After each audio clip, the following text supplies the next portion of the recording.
How to stop WhatsApp saving photos to your gallery. Hello, everybody.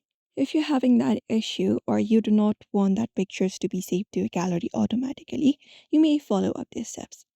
So, open up the WhatsApp application first onto your device. And then once you open it up, you should be finding this interface once you are logged in the chats interface. You need to head over to the three dot from the given interface at the top right corner of your screen, tap on it. And once you tap on it, you will be finding the option of settings within the options. Just go ahead and tap on settings and open up your WhatsApp settings.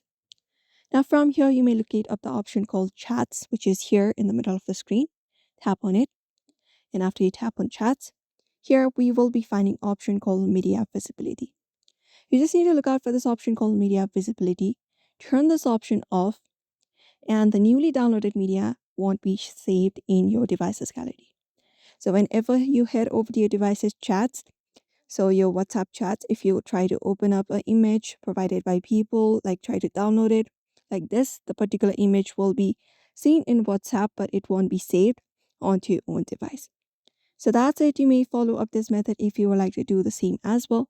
So I hope this video was helpful. Give it a thumbs up and subscribe for more tips and tutorials.